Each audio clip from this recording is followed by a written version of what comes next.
Mesdames, Messieurs, bonsoir. Jeudi 22 mars 2018, voici la une du journal. De nouvelles réalisations en perspective dans la coopération Chine-Cameroun. Au premier jour de la visite d'État du président Paul Biya en République populaire de Chine, nous irons vivre à Beijing le tête-à-tête avec son homologue Xi Jinping et les premières retombées de cette visite. De nouvelles arrestations sur le front de la lutte contre la corruption. 5 personnes sont sous mandat de dépôt à la prison de Kondengui cette semaine. Écho des dossiers à suivre dans le journal. De nouvelles évaluations qui rassurent. Les émissions de la Confédération africaine de football bouclent leur visite d'inspection des chantiers de la CAN 2019 ce jeudi au Cameroun. Premières impressions, ce sera en page des sports. Voilà pour les titres. L'envol de la coopération Chine-Cameroun vers de nouveaux horizons. C'était un accueil des plus relevés réservé à Paul et Chantal Biya et à leur délégation ce jeudi 22 mars à Beijing, au premier jour de la visite d'État du président de la République en Chine. Des attentions marquées depuis l'aéroport jusqu'au Grand Palais du Peuple pour l'accueil officiel par le président chinois Xi Jinping, puis le premier tête-à-tête entre les deux personnalités et la signature de 5 nouveaux accords de coopération. Une première journée, une première moisson riche et dense. Voici le film à Beijing avec l'envoyé spécial Yves-Marc Modzo. Dans l'amitié et en toute confiance, Paul Biya du Cameroun fait son entrée dans l'enceinte du mythique palais de l'Assemblée du Peuple qui a vu défiler des dizaines et des dizaines de dirigeants du monde entier. Le chef de l'État camerounais vient ce mardi 22 mars 2018 à la rencontre d'un ami de son pays et de son peuple, Xi Jinping, président de la République populaire de Chine. C'est la première visite officielle d'un chef d'État étranger depuis le début de l'année 2018. C'est également le premier contact des dirigeants de la classe politique chinoise depuis les 2 sessions de leur Assemblée populaire nationale qui a débouché sur une recomposition en profondeur de l'establishment politique du pays. La relation sino-camerounaise s'est toujours voulue décomplexée, pragmatique et empreinte de respect mutuel. Et voilà près d'un demi-siècle que ça dure. Avec la plus grande solennité, les 2 dirigeants, accompagnés de leurs épouses, Chantal Biya pour le Cameroun et Ping Liyuan pour la Chine, vont commencer par faire davantage connaissance avec leurs délégations respectives. Côté chinois, l'on retrouve dans les rangs les membres du bureau politique du parti au pouvoir, mais également ceux du Conseil d'État. Côté camerounais, cette fois, la suite officielle du président de la République est constituée des membres du gouvernement en charge principalement des secteurs sociaux. Au rang des présences qui ne passent pas inaperçues, celle du tout nouveau ministre directeur du cabinet civil de la présidence de la République, Samuel Mvondo-Ayolo.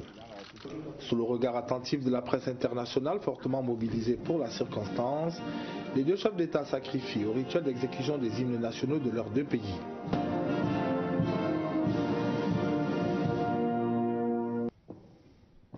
Puis, le président Biya est invité par un élément de la garde de l'honneur à procéder au passage des troupes en revue. Le rituel ici est des plus réglés. Il combine à la fois la solennité et la discipline militaire.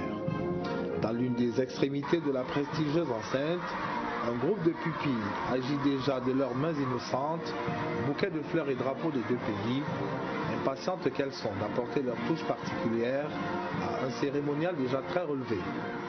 Au son d'un air bien connu du peuple camerounais, va de l'avant Paul Biya, les 2 présidents se retirent dans une salle attenante pour leurs premiers entretiens. D'abord élargis à leurs suites respectives, ces entretiens vont se prolonger à huis clos. Les prises de parole des 2 présidents donneront à chacun l'opportunité de se réjouir de cette longue amitié qui a été jusque-là très bénéfique à leur peuple.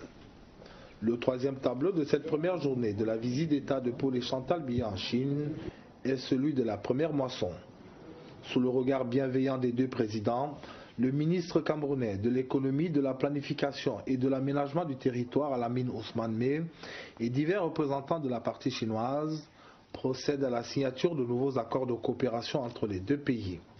Ceux-ci touchent à la fois les infrastructures, les ressources humaines et les capacités de production de notre pays.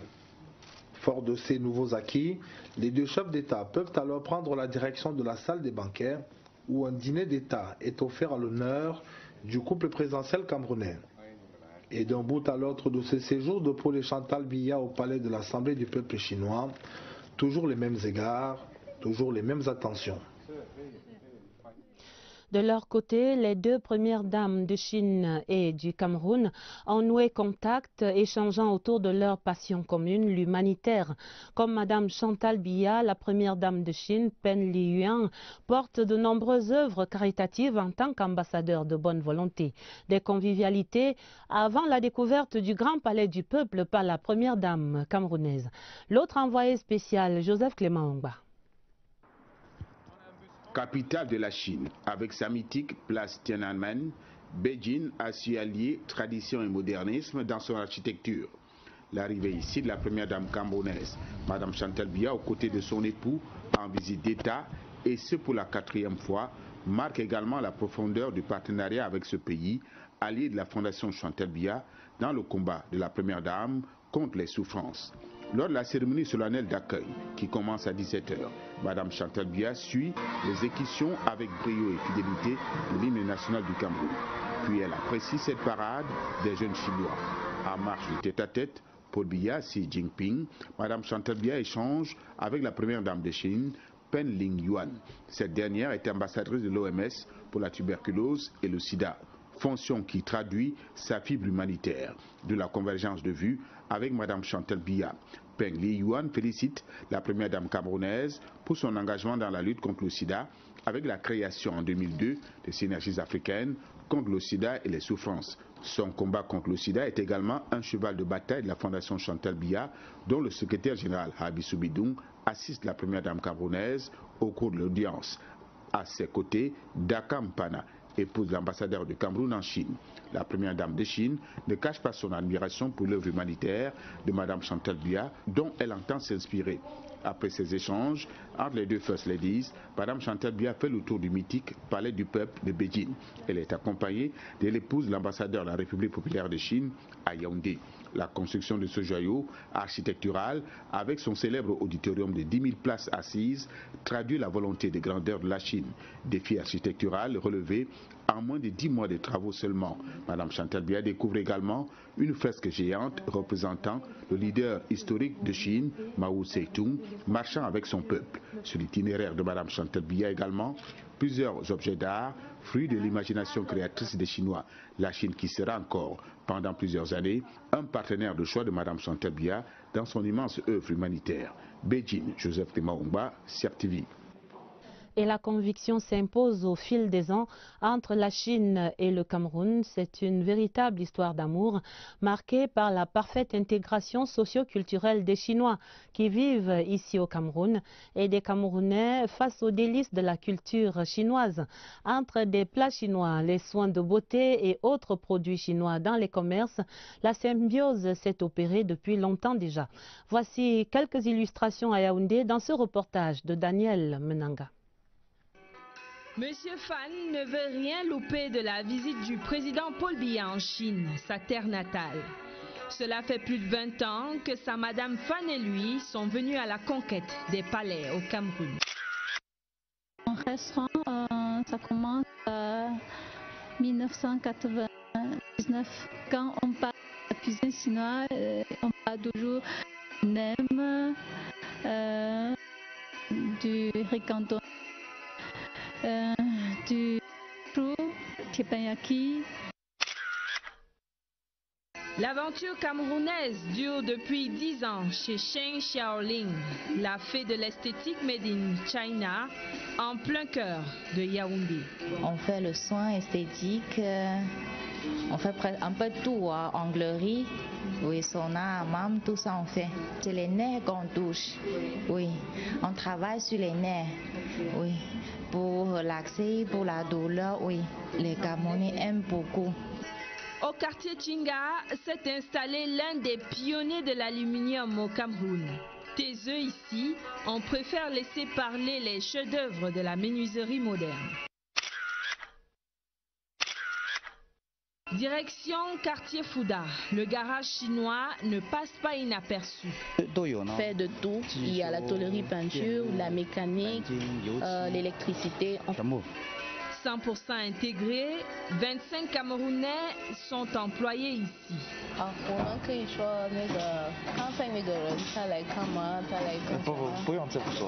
À chaque fois, cette facilité d'adaptation et d'ouverture progressive aux autres. Au marché comme en privé, les Chinois sont partout, chez eux, chez nous. La Chine et le Cameroun, c'est également une assistance médicale à l'œuvre à travers le triangle national, comme ici à l'hôpital de Guider, dans la région du Nord. Là-bas, l'expérience chinoise et l'expertise médicale de ce pays est déployée au service des populations du Mayo-Louti depuis 42 années maintenant. Allons voir sur place à Guider avec Jean Foumargué de Sierre TV Nord. La présence chinoise dans le département du Mayo-Louti date des années 1976. C'est depuis cette époque que des médecins chinois, dans le cadre de l'assistance médicale, apportent des soins aux populations locales dans cet hôpital qualifié d'hôpital de référence. Cet hôpital qui reçoit des malades venus du Tchad, du Nigeria, de la Centrafrique, entre autres. Pour le personnel sanitaire, les fruits de cette coopération qui vont au-delà du département du Mayo-Louti sont salués à leur juste valeur. Le malade est pris en charge. Donc, puisque on travaille dans le même sens. Un avis partagé par le chef d'équipe médecine chinoise. À Guider, je connais beaucoup de choses dans notre équipe parce que ça fait longtemps que je travaille ici. Une collaboration appréciée par le préfet du département du Mayo-Louti. La collaboration est très excellente et le plateau technique est renforcé avec des soins sur des spécialités que nous n'avons pas très souvent dans des centres de santé, dans nos villages. Les populations du Nord espèrent voir cette coopération se renforcer davantage au moment où le président de la République, son Excellence Paul Biya, effectue une visite de travail en Chine. La suite des nouvelles de cette visite d'État du président de la République Paul Biya en Chine, c'est à suivre demain sur toutes les antennes de la Sierre TV, radio et TV. La coopération franco-camerounaise également dans l'actualité à travers la conférence donnée hier mercredi à l'Institut des relations internationales du Cameroun par le ministre conseiller à l'ambassade de France au Cameroun. Thème des échanges, les relations bilatérales franco-camerounaises avec un accent sur une vision commune de la sécurité et du développement. Le compte rendu, Elvire Nina Galima. Comment qualifier la relation France-Cameroun aujourd'hui? La question a alimenté les échanges à l'Institut des relations internationales du Cameroun entre Philippe Larieux, ministre conseiller à l'ambassade de France, et les étudiants du dit institut. Ce moment de partage, qui s'inscrit dans le cadre du forum diplomatique, vient revisiter et maintenir les deux peuples, la France et le Cameroun, dans une dynamique de cohésion constante à travers les problèmes de sécurité et de développement. Il existe entre la France et le Cameroun un partenariat stratégique, mais pour l'assumer, il faut que nous renforcions nos relations et dans un sens dépourvu de tabous, d'arrière-pensées, de clichés. Pour nous, dans la région d'Afrique centrale, le Cameroun est le partenaire essentiel pour la sécurité et la stabilité de l'ensemble de la région. Les deux partenaires ont pour volonté de faire de cette coopération un modèle d'engagement dynamique vers des objectifs nobles qui visent l'excellence de cette relation bilatérale. La France est un partenaire très stratégique pour le Cameroun. Et c'est normal que de temps en temps, on revisite l'état de cette coopération. Et c'est ce que le ministre a fait avec beaucoup de fierté, beaucoup d'aisance. Et les étudiants de l'IRIC en tirent beaucoup d'enseignements. Moment opportun pour ces jeunes internationalistes qui comptent valoriser cette rencontre dans le cadre des enseignements et de leurs recherches. Continuer d'entretenir cette relation forte et vieille de plusieurs décennies, c'est l'un des objectifs des récurrents échanges de Philippe Larieux et des étudiants. Serait-ce l'autre phase de l'opération Épervier? En tout cas, 5 personnes sont depuis cette semaine sous mandat de dépôt au pénitencier de Kondengui, ici à Yaoundé. Parmi elles, le professeur Bruno Bokolo-Ebe, l'ancien recteur de l'université de Douala, et Louis-Max Aïna-Ouanja, l'ancien secrétaire d'État aux travaux publics. Selon des informations recueillies auprès des autorités judiciaires par notre reporter, ces personnes doivent répondre de divers chefs d'accusation relatifs au détournement de biens publics estimés à plus de 5 milliards de francs CFA. Rodrigue Bertrand-Tcheno. Les arrestations de quelques ex-gestionnaires de certaines entreprises et institutions publiques font depuis quelques jours les gorges chaudes sur les réseaux sociaux et dans les médias. Au tribunal criminel spécial, nous avons eu, à bonne source, la confirmation de la mise en détention provisoire de 5 personnes. Bruno Bokolo-Ebe, ancien recteur de l'université de Douala, Louis-Max Aïna-Ouanja, ancien directeur de l'Institut universitaire de technologie de l'université de Douala, Jean-Pierre Pokem, intendant principal des restaurants de la même institution, Augustin Boudou, chargé de cours à la retraite, et Akuma Ruben Fon, comptable. La bande des 5 est accusée de détournement de biens publics à hauteur de 5 milliards 274 millions 491 620 francs CFA au préjudice de l'université de Douala. De façon détaillée, Bruno Bokolo-Ebe se défendra sur plusieurs fronts. 1. Non-reversement à la CNPS des cotisations sociales. 2. Détournement de biens publics en coercion avec Louis-Max Aïna-Ouanja et Augustin Boudou. 3. Détournement de biens publics en coercion avec Akuma Ruben Fon, l'ensemble à hauteur de 3 milliards 867 millions 311 262 francs CFA. Maintenant, à titre personnel, détournement de biens publics à hauteur de 161 millions 430 437 francs CFA. Quant à Louis-Max Aïna-Ouanja, au-delà de la coercion, il est accusé, à titre personnel, du détournement d'abord de 4 827 861 francs CFA, ensuite de 534 670 240 francs CFA. Lorsque le rôle du TCS annoncera les audiences, l'on en saura certainement davantage. C'est à suivre donc dans l'actualité. Rectificatif à présent, ni éboulement de bâtiments, ni écroulement de terrain hier mercredi à l'école publique des Koudou Briqueterie à Yaoundé, mais une folle bousculade généralisée qui aura coûté la vie à 4 jeunes élèves, blessant de nombreux autres. Au lendemain de cette grave tragédie, l'école reste fermée. Les enquêtes se poursuivent pour préciser les circonstances du drame qui endeuille des foyers. Pour le point, retrouvons notre reporter Catherine Toulou-Elanga dans l'une de ces familles éprouvées et puis au centre des urgences de Yaoundé. C'était un calme de cimetière ce matin à l'école publique des Koudou. 24 heures après le drame qui a coûté la vie à 4 enfants, les portes de l'établissement sont restées fermées pour besoin d'enquête. Il s'agissait d'une mesure conservatoire. D'abord calmer les esprits, ramener la sérénité et permettre également à l'enquête d'être engagée. Dans la cour de l'école, le chargé de la sécurité est en alerte, tandis qu'à l'extérieur, 2 parents désemparés sont venus tenter de comprendre ce qui a conduit à l'irréparable. Depuis ce matin, j'essaie d'appeler la directrice et puis les autres responsables, disons, de l'école pour qu'on en fasse un point. Au fond de ce couloir du quartier Briqueterie, la famille de la petite Zénabou, âgée de 7 ans, décédée dans l'accident, est dans la consternation. La sœur aînée de la victime, bouleversée, a encore en mémoire ces images insoutenables. J'ai perdu ma petite sœur devant moi. Au centre des urgences de Yaoundé, où ont été conduits quelques accidentés, les nouvelles sont plutôt rassurantes.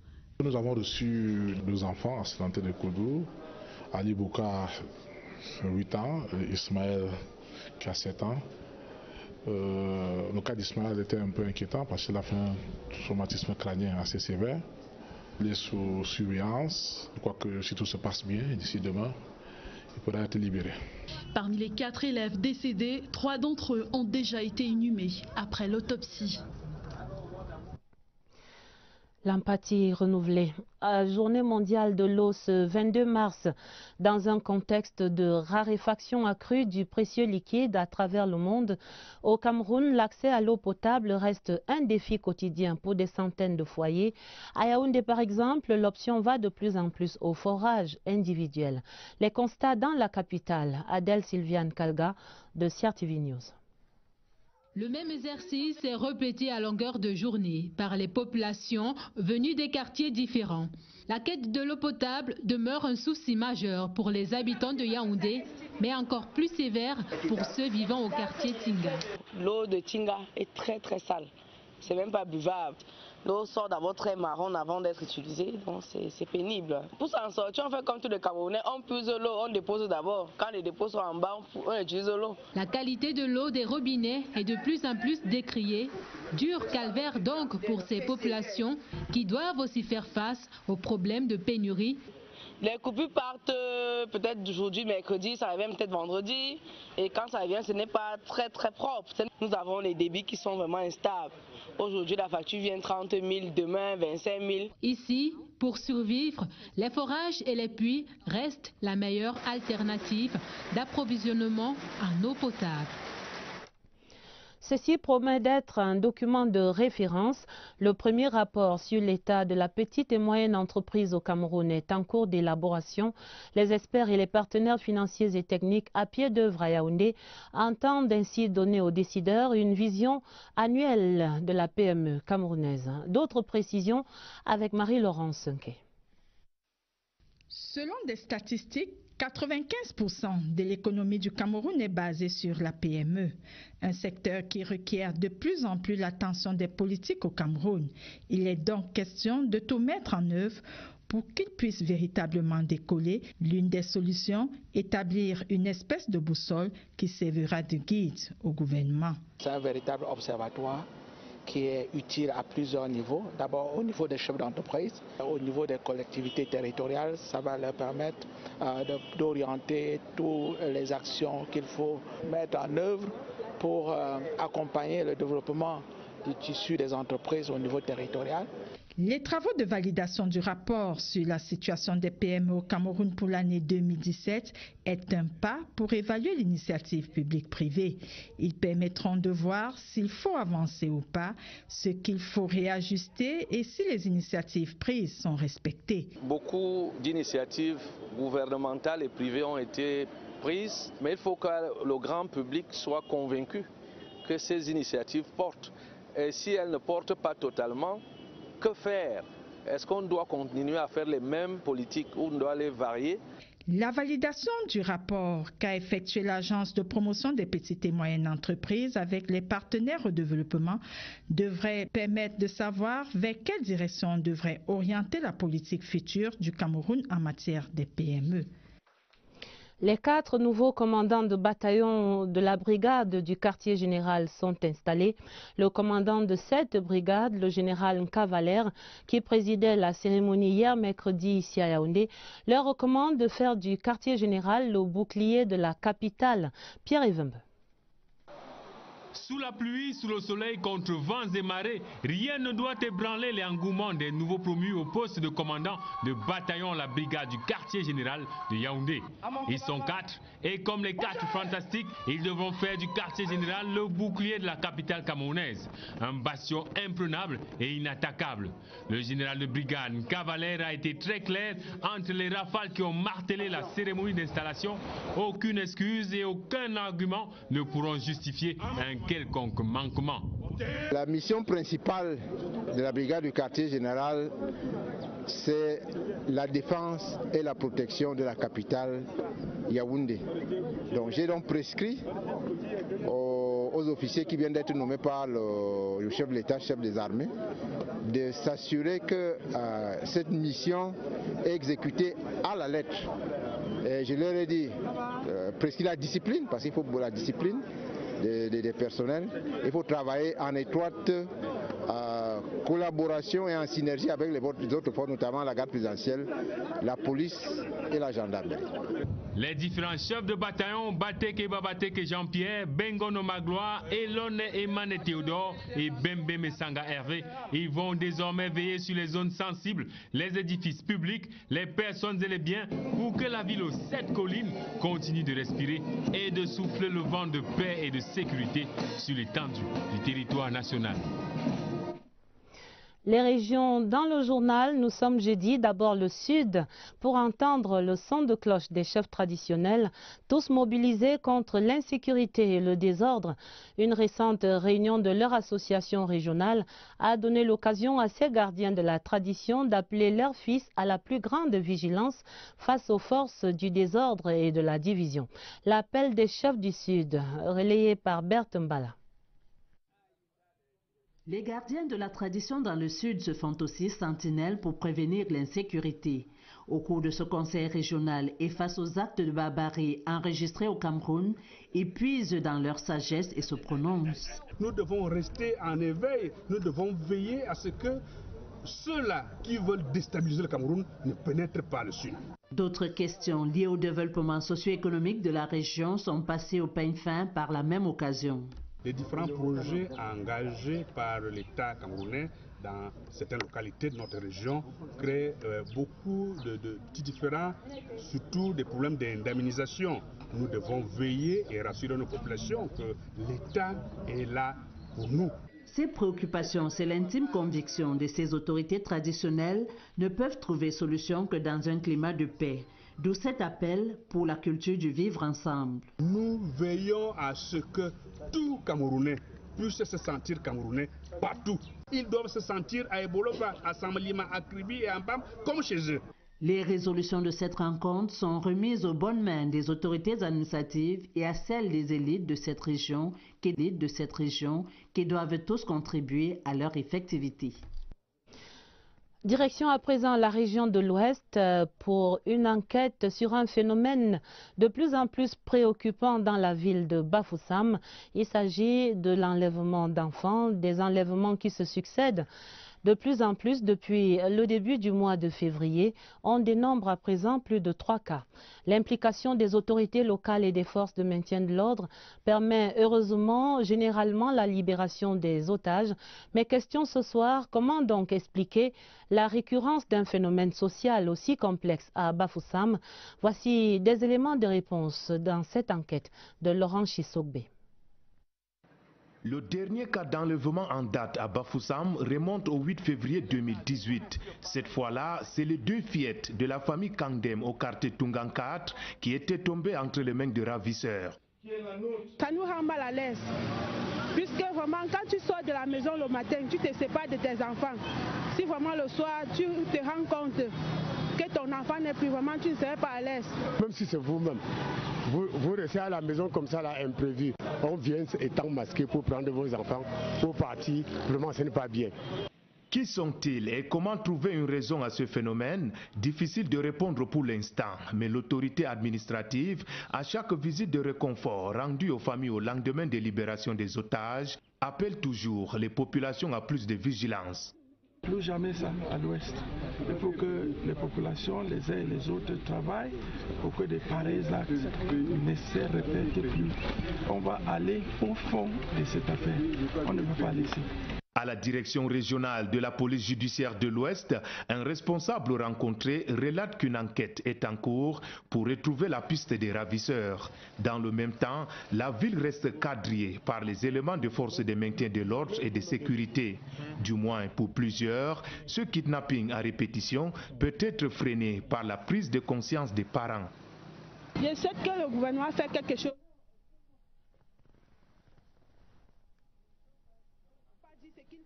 Comme stratégie. Nous devons faire attention. L'école, dès que les parents envoient l'enfant à l'école, il faut être prêt aussi à aller chercher l'enfant juste à l'heure.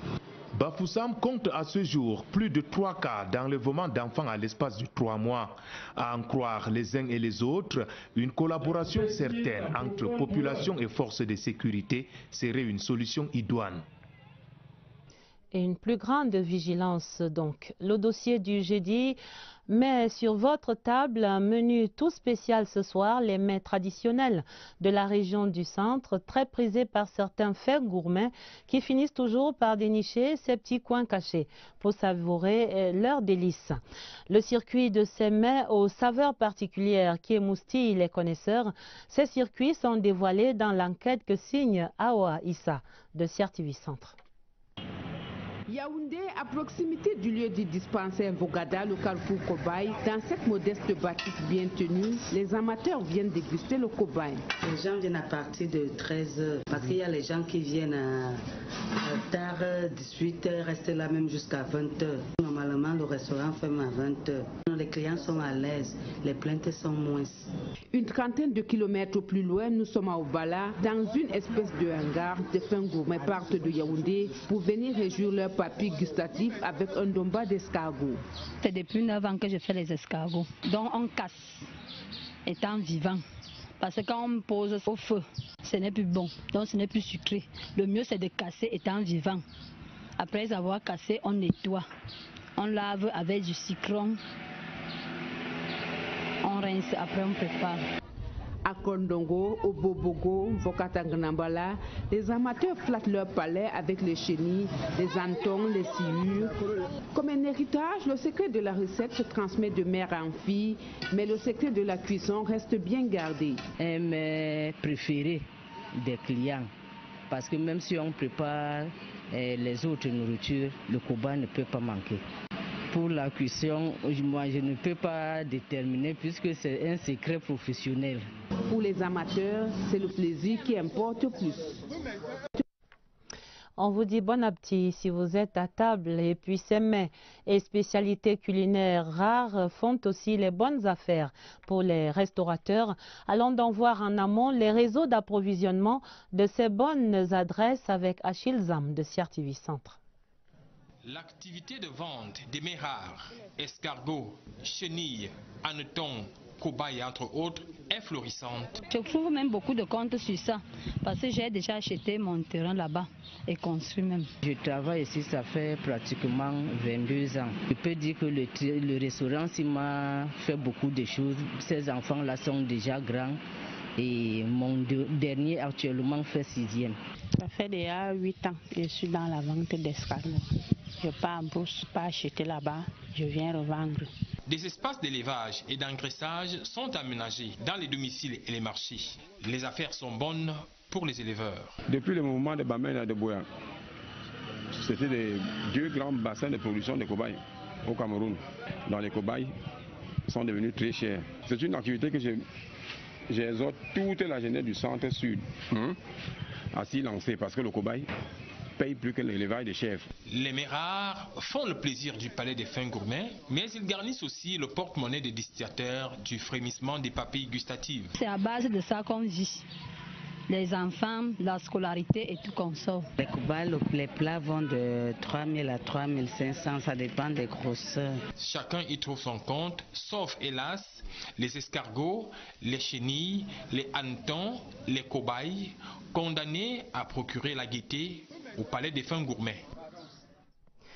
Reparlons à présent du sommet extraordinaire de l'Union africaine qui se déroulait hier mercredi à Kigali au Rwanda. Les chefs d'État et de gouvernement ont signé là-bas l'acte qui crée la zone de libre-échange continentale. Sur les 40 pays qui ont paraphé le document, le Cameroun, représenté à Kigali par le ministre des Finances, Louis-Paul Motazé, qui représentait le chef de l'État, Paul Biya. Marie-Laurence Nké présente ici les implications de l'avènement de ce marché commun africain. 44 pays africains ont signé hier l'accord établissant la zone de libre-échange continentale. Le Cameroun était parmi les signataires et l'accord instituant ce qui à terme pourra devenir la plus grande zone de libre-échange au monde.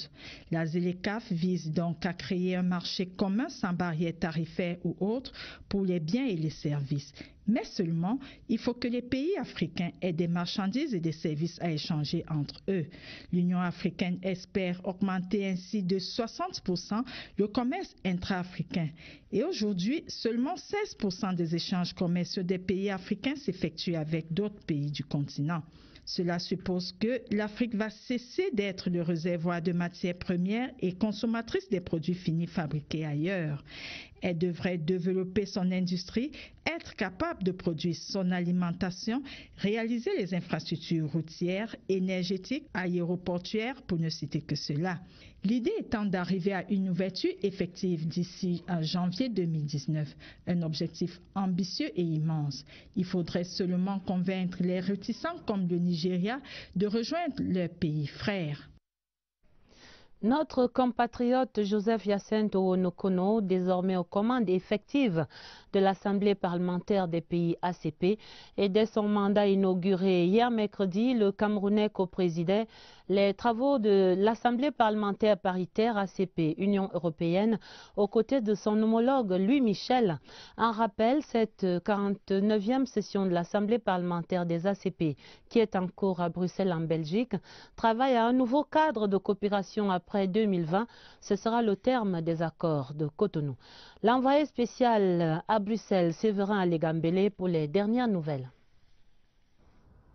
On en parle maintenant dans le cadre de la session inaugurale de la mandature du Cameroun à l'Assemblée parlementaire des ACP.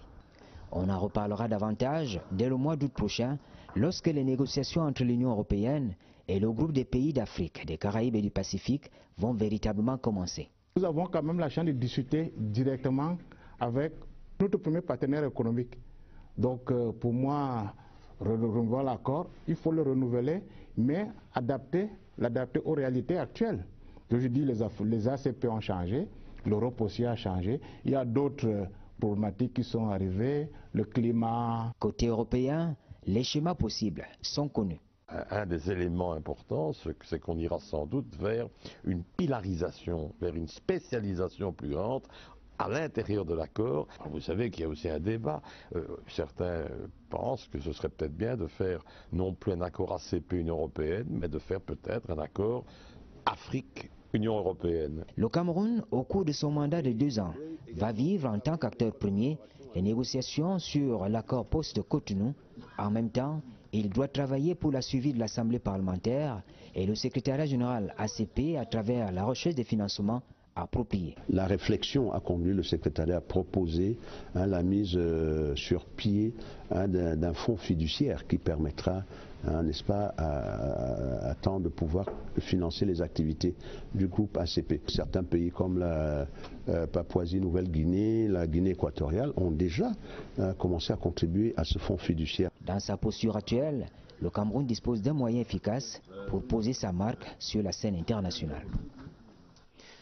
La page des sports est la fin ce jeudi de la 2e visite d'inspection des émissaires de la Confédération africaine de football au Cameroun. C'était pour l'évaluation des préparatifs de la CAN 2019. Dernière étape, le stade du complexe Béac et celui de Lembe à Yaoundé. Premier bilan, Évariste Yenga. L'arrivée ce jeudi de la mission d'inspection CAF au stade de Lembe n'a pas freiné l'activité des équipes de travail.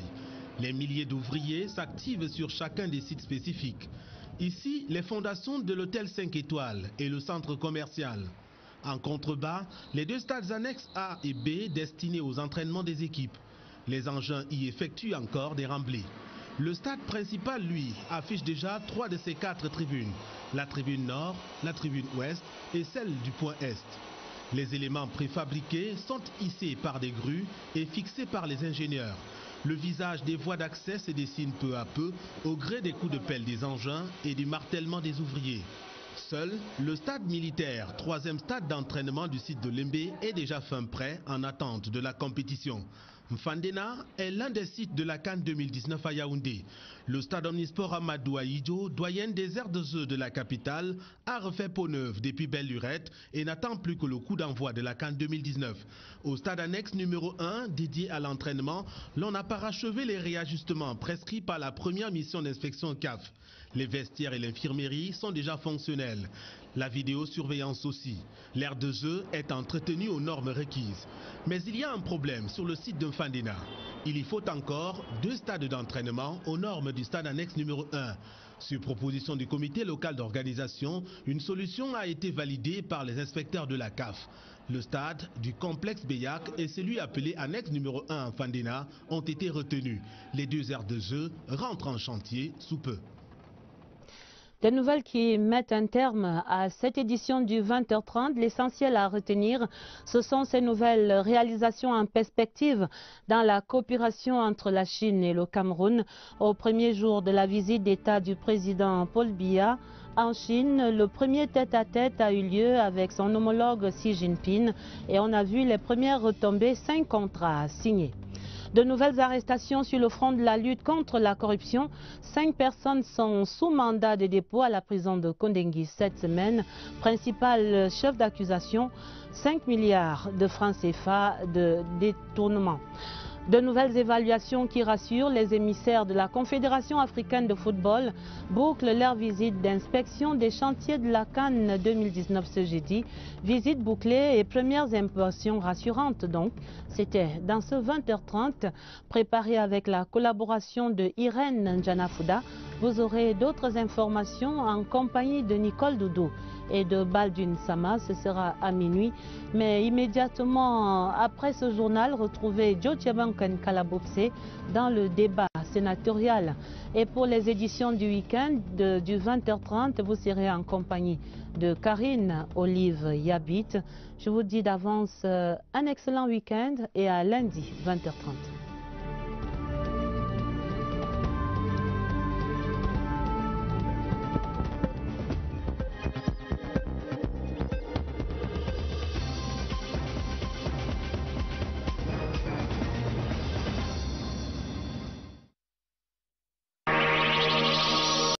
L'autre envoyé spécial, Joseph Clément Ongba.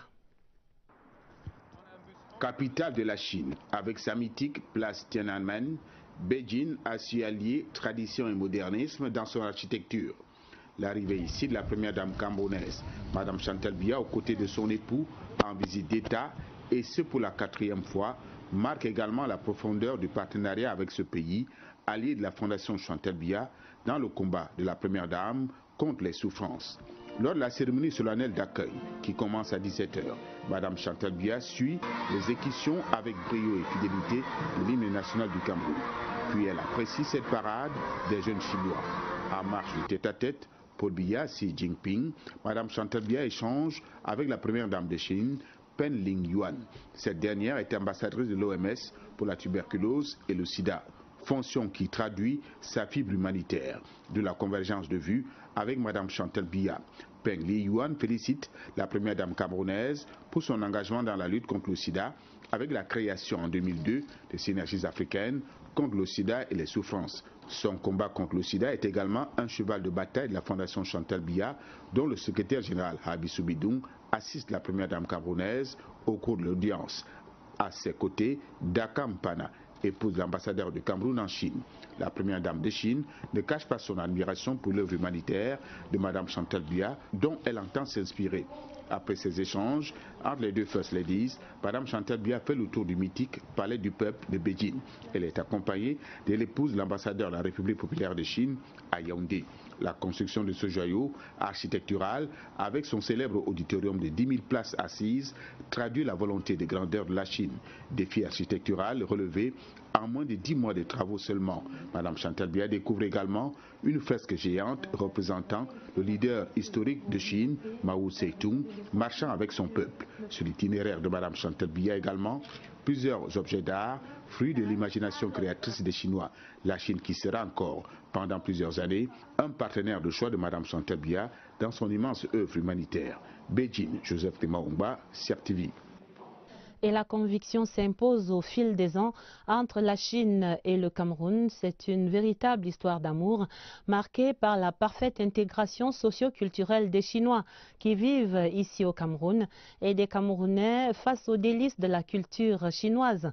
Entre des plats chinois, les soins de beauté et autres produits chinois dans les commerces, la symbiose s'est opérée depuis longtemps déjà. Voici quelques illustrations à Yaoundé dans ce reportage de Daniel Menanga.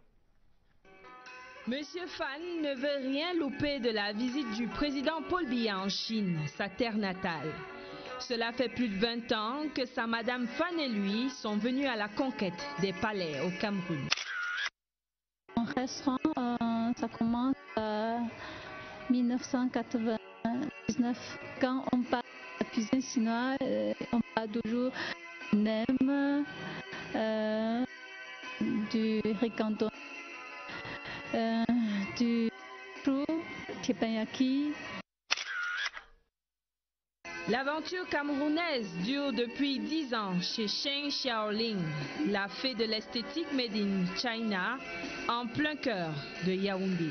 On fait le soin esthétique, on fait un peu tout, onglerie, oui, sauna, hammam, tout ça on fait. C'est les nerfs qu'on touche, oui, on travaille sur les nerfs, oui, pour relaxer, pour la douleur, oui, les Camerounais aiment beaucoup.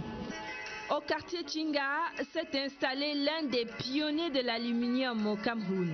Taiseux ici, on préfère laisser parler les chefs-d'œuvre de la menuiserie moderne. Direction quartier Fouda, le garage chinois ne passe pas inaperçu.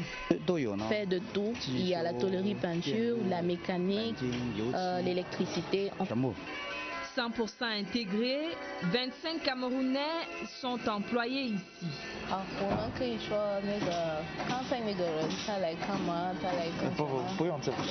À chaque fois, cette facilité d'adaptation et d'ouverture progressive aux autres, au marché comme en privé, les Chinois sont partout, chez eux, chez nous. La Chine et le Cameroun, c'est également une assistance médicale à l'œuvre à travers le triangle national, comme ici à l'hôpital de Guider, dans la région du Nord. Là-bas, l'expérience chinoise et l'expertise médicale de ce pays est déployée au service des populations du Mayo-Louti depuis 42 années maintenant. Allons voir sur place à Guider avec Jean Foumargué de Sierre TV Nord. La présence chinoise dans le département du Mayo-Louti date des années 1976. C'est depuis cette époque que des médecins chinois, dans le cadre de l'assistance médicale, apportent des soins aux populations locales dans cet hôpital qualifié d'hôpital de référence. Cet hôpital qui reçoit des malades venus du Tchad, du Nigeria, de la Centrafrique, entre autres.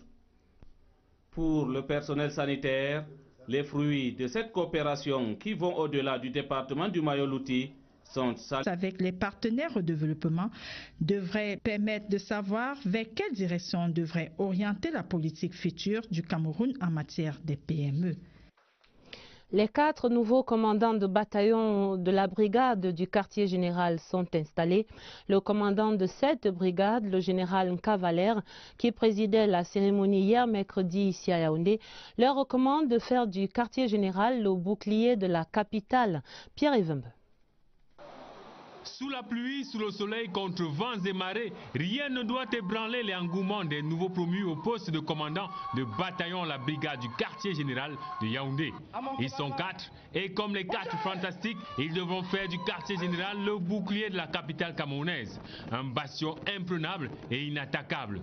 Le général de brigade Cavalier a été très clair entre les rafales qui ont martelé la cérémonie d'installation. Aucune excuse et aucun argument ne pourront justifier un quelconque manquement. La mission principale de la brigade du quartier général, c'est la défense et la protection de la capitale Yaoundé. Donc j'ai donc prescrit aux officiers qui viennent d'être nommés par le chef de l'État, chef des armées, de s'assurer que cette mission est exécutée à la lettre. Et je leur ai dit, prescrit la discipline, parce qu'il faut la discipline des personnels. Il faut travailler en étroite collaboration et en synergie avec les autres forces, notamment la garde présidentielle, la police et la gendarmerie. Les différents chefs de bataillon, Bateke Babateke Jean-Pierre, Bengono Magloire, Elone Emane Théodore et Bembe Mesanga Hervé, ils vont désormais veiller sur les zones sensibles, les édifices publics, les personnes et les biens pour que la ville aux 7 collines continue de respirer et de souffler le vent de paix et de sécurité sur l'étendue du territoire national. Les régions dans le journal, nous sommes jeudi, d'abord le sud, pour entendre le son de cloche des chefs traditionnels, tous mobilisés contre l'insécurité et le désordre. Une récente réunion de leur association régionale a donné l'occasion à ces gardiens de la tradition d'appeler leurs fils à la plus grande vigilance face aux forces du désordre et de la division. L'appel des chefs du sud, relayé par Berthe Mbala. Les gardiens de la tradition dans le sud se font aussi sentinelles pour prévenir l'insécurité. Au cours de ce conseil régional et face aux actes de barbarie enregistrés au Cameroun, ils puisent dans leur sagesse et se prononcent. Nous devons rester en éveil, nous devons veiller à ce que ceux-là qui veulent déstabiliser le Cameroun ne pénètrent pas le sud. D'autres questions liées au développement socio-économique de la région sont passées au peigne fin par la même occasion. Les différents projets engagés par l'État camerounais dans certaines localités de notre région créent beaucoup de petits différends, surtout des problèmes d'indemnisation. Nous devons veiller et rassurer nos populations que l'État est là pour nous. Ces préoccupations, c'est l'intime conviction de ces autorités traditionnelles, ne peuvent trouver solution que dans un climat de paix. D'où cet appel pour la culture du vivre ensemble. Nous veillons à ce que tout Camerounais puisse se sentir Camerounais partout. Ils doivent se sentir à Eboloba, à Samalima, à Kribi et à Mbam comme chez eux. Les résolutions de cette rencontre sont remises aux bonnes mains des autorités administratives et à celles des élites de cette région qui doivent tous contribuer à leur effectivité. Direction à présent la région de l'Ouest pour une enquête sur un phénomène de plus en plus préoccupant dans la ville de Bafoussam. Il s'agit de l'enlèvement d'enfants, des enlèvements qui se succèdent de plus en plus depuis le début du mois de février. On dénombre à présent plus de 3 cas. L'implication des autorités locales et des forces de maintien de l'ordre permet heureusement généralement la libération des otages. Mais question ce soir, comment donc expliquer la récurrence d'un phénomène social aussi complexe à Bafoussam? Voici des éléments de réponse dans cette enquête de Laurent Chisogbe. Le dernier cas d'enlèvement en date à Bafoussam remonte au 8 février 2018. Cette fois-là, c'est les 2 fillettes de la famille Kangdem au quartier Tungan 4 qui étaient tombées entre les mains de ravisseurs. Ça nous rend mal à l'aise, puisque vraiment quand tu sors de la maison le matin, tu te sépares de tes enfants. Si vraiment le soir, tu te rends compte que ton enfant n'est plus vraiment, tu ne serais pas à l'aise. Même si c'est vous-même, vous restez à la maison comme ça, là, imprévu. On vient étant masqué pour prendre vos enfants, pour partir, vraiment ce n'est pas bien. Qui sont-ils et comment trouver une raison à ce phénomène? Difficile de répondre pour l'instant, mais l'autorité administrative, à chaque visite de réconfort rendue aux familles au lendemain des libérations des otages, appelle toujours les populations à plus de vigilance. Plus jamais ça à l'ouest. Il faut que les populations, les uns et les autres travaillent pour que des pareils actes ne se répètent plus. On va aller au fond de cette affaire. On ne peut pas laisser. À la direction régionale de la police judiciaire de l'Ouest, un responsable rencontré relate qu'une enquête est en cours pour retrouver la piste des ravisseurs. Dans le même temps, la ville reste quadrillée par les éléments de force de maintien de l'ordre et de sécurité.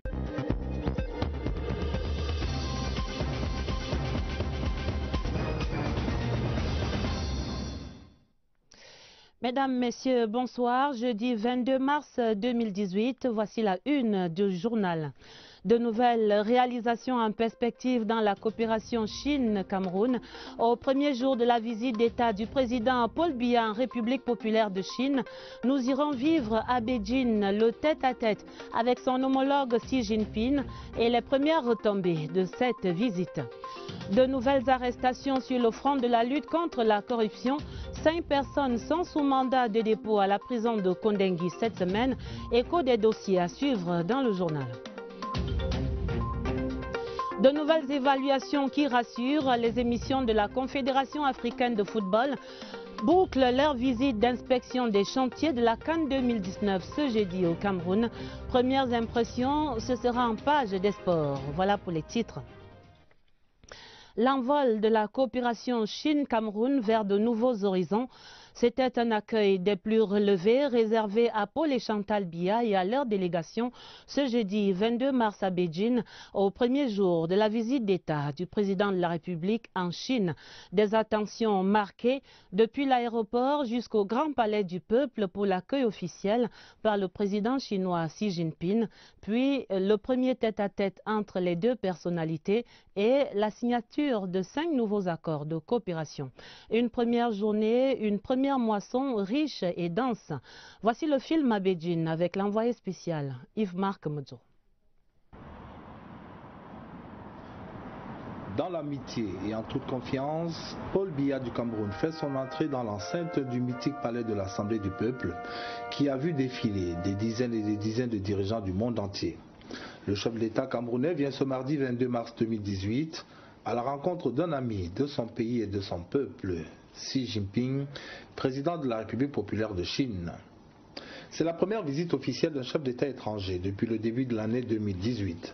C'est également le premier contact des dirigeants de la classe politique chinoise depuis les 2 sessions de leur Assemblée populaire nationale qui a débouché sur une recomposition en profondeur de l'establishment politique du pays.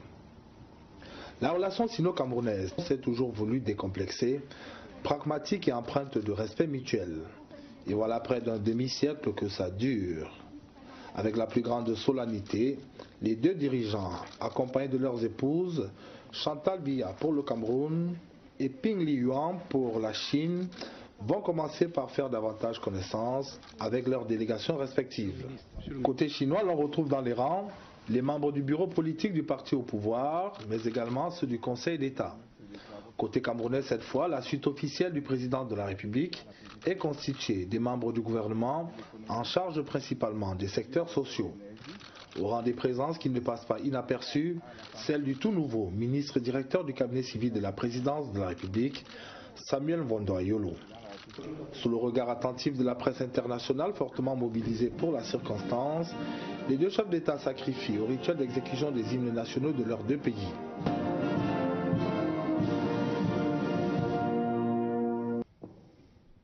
Puis, le président Biya est invité par un élément de la garde de l'honneur à procéder au passage des troupes en revue. Le rituel ici est des plus réglés. Il combine à la fois la solennité et la discipline militaire.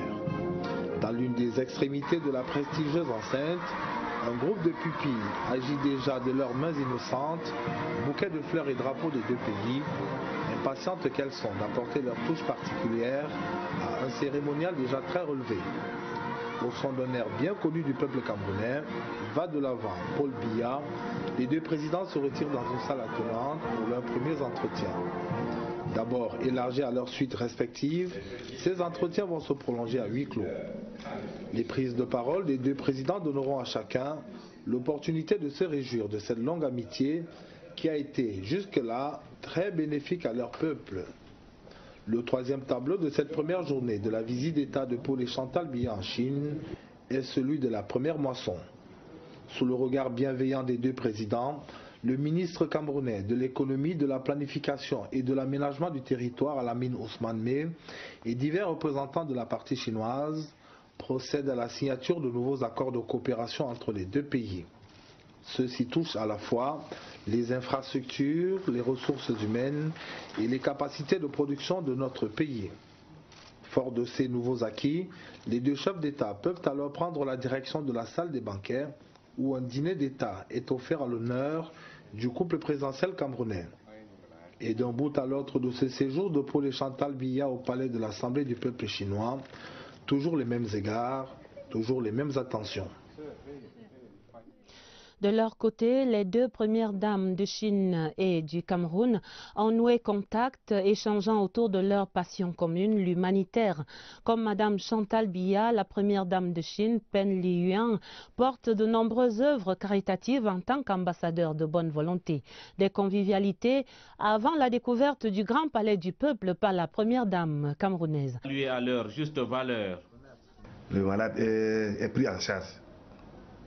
Donc, puisque on travaille dans le même sens. Un avis partagé par le chef d'équipe médecine chinoise. Architecte, je connais beaucoup de choses dans notre équipe parce que ça fait longtemps que je travaille ici. Une collaboration appréciée par le préfet du département du Mayo-Loti. La collaboration est très excellente et le plateau technique est renforcé avec des soins sur des spécialités que nous n'avons pas très souvent dans des centres de santé, dans nos villages. Les populations du Nord espèrent voir cette coopération se renforcer davantage au moment où le président de la République, son Excellence Paul Biya, effectue une visite de travail en Chine. La suite des nouvelles de cette visite d'État du président de la République Paul Biya en Chine, c'est à suivre demain sur toutes les antennes de la CRTV, radio et TV. La coopération franco-camerounaise également dans l'actualité à travers la conférence donnée hier mercredi à l'Institut des relations internationales du Cameroun par le ministre conseiller à l'ambassade de France au Cameroun. Thème des échanges, les relations bilatérales franco-camerounaises avec un accent sur une vision commune de la sécurité et du développement. Le compte rendu, Elvire Nina Galema. Comment qualifier la relation France-Cameroun aujourd'hui? La question a alimenté les échanges à l'Institut des relations internationales du Cameroun entre Philippe Larieux, ministre conseiller à l'ambassade de France, et les étudiants du dit institut. Ce moment de partage, qui s'inscrit dans le cadre du forum diplomatique, vient revisiter et maintenir les deux peuples, la France et le Cameroun, dans une dynamique de cohésion constante à travers les problèmes de sécurité et de développement. Il existe entre la France et le Cameroun un partenariat stratégique, mais pour l'assumer, il faut que nous renforcions nos relations et dans un sens dépourvu de tabous, d'arrière-pensées, de clichés. Pour nous, dans la région d'Afrique centrale, le Cameroun est le partenaire essentiel pour la sécurité et la stabilité de l'ensemble de la région.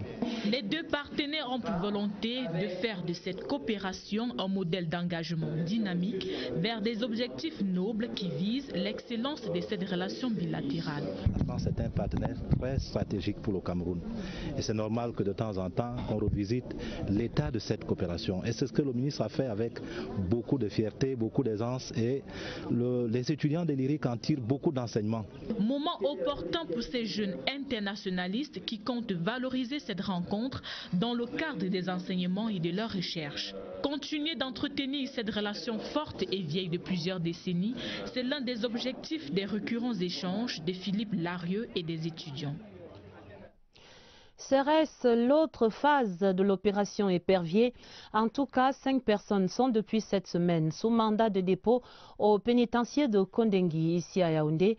Parmi elles, le professeur Bruno Bokolo-Ebe, l'ancien recteur de l'université de Douala, et Louis-Max Aïna-Ouanja, l'ancien secrétaire d'État aux travaux publics. Selon des informations recueillies auprès des autorités judiciaires par notre reporter, ces personnes doivent répondre de divers chefs d'accusation relatifs au détournement de biens publics estimés à plus de 5 milliards de francs CFA.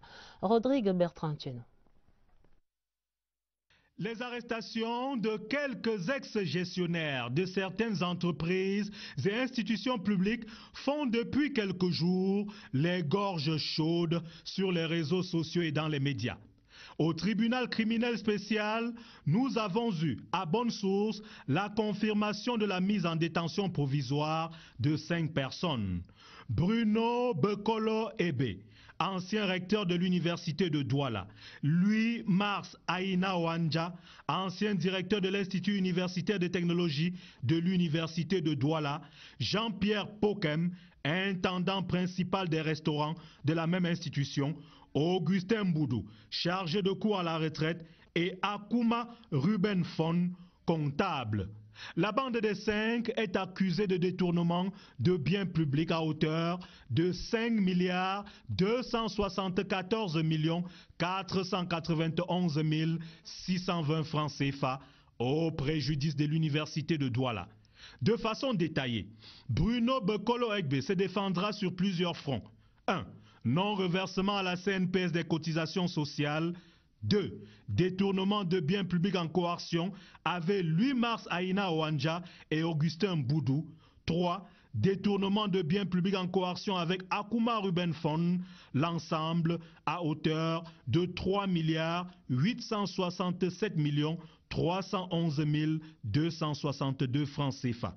Maintenant, à titre personnel, détournement de biens publics à hauteur de 161 430 437 francs CFA. Quant à lui, Mars Aina Oanja, au-delà de la coercion, il est accusé à titre personnel du détournement d'abord de 4 827 861 francs CFA, ensuite de 534 670 240 francs CFA. Lorsque le rôle du TCS annoncera les audiences, l'on en saura certainement davantage. C'est à suivre donc dans l'actualité. Rectificatif à présent, ni éboulement de bâtiments, ni écroulement de terrain hier mercredi à l'école publique des Koudou-Briqueterie à Yaoundé, mais une folle bousculade généralisée qui aura coûté la vie à 4 jeunes élèves, blessant de nombreux autres. Au lendemain de cette grave tragédie, l'école reste fermée. Les enquêtes se poursuivent pour préciser les circonstances du drame qui endeuille des foyers. Pour le point, retrouvons notre reporter Catherine Toulou-Elanga dans l'une de ces familles éprouvées et puis au centre des urgences de Yaoundé. C'était un calme de cimetière ce matin à l'école publique des Koudou. 24 heures après le drame qui a coûté la vie à 4 enfants, les portes de l'établissement sont restées fermées pour besoin d'enquête. Il s'agissait d'une mesure conservatoire. D'abord calmer les esprits, ramener la sérénité et permettre également à l'enquête d'être engagée. Dans la cour de l'école, le chargé de la sécurité est en alerte, tandis qu'à l'extérieur, 2 parents désemparés sont venus tenter de comprendre ce qui a conduit à l'irréparable. Depuis ce matin, j'essaie d'appeler la directrice et puis les autres responsables, disons, de l'école pour qu'on en fasse un point. Au fond de ce couloir du quartier Briqueterie, la famille de la petite Zénabou, âgée de 7 ans, décédée dans l'accident, est dans la consternation. La sœur aînée de la victime, bouleversée, a encore en mémoire ces images insoutenables. J'ai perdu ma petite sœur devant moi. Au centre des urgences de Yaoundé, où ont été conduits quelques accidentés, les nouvelles sont plutôt rassurantes. Nous avons reçu 2 enfants accidentés de Koudou, Ali Bouka, 8 ans, et Ismaël qui a 7 ans. Le cas d'Ismaël était un peu inquiétant parce qu'il a fait un traumatisme crânien assez sévère. Il est sous surveillance. Je crois que si tout se passe bien, d'ici demain, il pourra être libéré. Parmi les 4 élèves décédés, 3 d'entre eux ont déjà été inhumés après l'autopsie. L'empathie renouvelée. Journée mondiale de l'eau ce 22 mars, dans un contexte de raréfaction accrue du précieux liquide à travers le monde. Au Cameroun, l'accès à l'eau potable reste un défi quotidien pour des centaines de foyers. À Yaoundé, par exemple, l'option va de plus en plus au forage individuel. Les constats dans la capitale. Adèle Sylviane Kalga de CRTV News. Le même exercice est répété à longueur de journée par les populations venues des quartiers différents. La quête de l'eau potable demeure un souci majeur pour les habitants de Yaoundé, mais encore plus sévère pour ceux vivant au quartier Tinga. L'eau de Tinga est très sale, c'est même pas buvable. L'eau sort d'abord très marron avant d'être utilisée, donc c'est pénible. Pour s'en sortir, on fait comme tous les Camerounais, on puise l'eau, on dépose d'abord. Quand les dépôts sont en bas, on utilise l'eau. La qualité de l'eau des robinets est de plus en plus décriée. Dur calvaire donc pour ces populations qui doivent aussi faire face aux problèmes de pénurie. Les coupures partent peut-être aujourd'hui, mercredi, ça revient peut-être vendredi. Et quand ça revient, ce n'est pas très propre. Nous avons les débits qui sont vraiment instables. Aujourd'hui, la facture vient 30 000, demain 25 000. Ici, pour survivre, les forages et les puits restent la meilleure alternative d'approvisionnement en eau potable. Ceci promet d'être un document de référence. Le premier rapport sur l'état de la petite et moyenne entreprise au Cameroun est en cours d'élaboration. Les experts et les partenaires financiers et techniques à pied d'œuvre à Yaoundé entendent ainsi donner aux décideurs une vision annuelle de la PME camerounaise. D'autres précisions avec Marie-Laurence Nké. Selon des statistiques, 95% de l'économie du Cameroun est basée sur la PME, un secteur qui requiert de plus en plus l'attention des politiques au Cameroun. Il est donc question de tout mettre en œuvre pour qu'il puisse véritablement décoller. L'une des solutions, établir une espèce de boussole qui servira de guide au gouvernement. C'est un véritable observatoire qui est utile à plusieurs niveaux. D'abord au niveau des chefs d'entreprise, au niveau des collectivités territoriales, ça va leur permettre d'orienter toutes les actions qu'il faut mettre en œuvre pour accompagner le développement du tissu des entreprises au niveau territorial. Les travaux de validation du rapport sur la situation des PME au Cameroun pour l'année 2017 est un pas pour évaluer l'initiative publique-privée. Ils permettront de voir s'il faut avancer ou pas, ce qu'il faut réajuster et si les initiatives prises sont respectées. Beaucoup d'initiatives gouvernementales et privées ont été prises, mais il faut que le grand public soit convaincu que ces initiatives portent. Et si elles ne portent pas totalement, que faire? Est-ce qu'on doit continuer à faire les mêmes politiques ou on doit les varier? La validation du rapport qu'a effectué l'Agence de promotion des petites et moyennes entreprises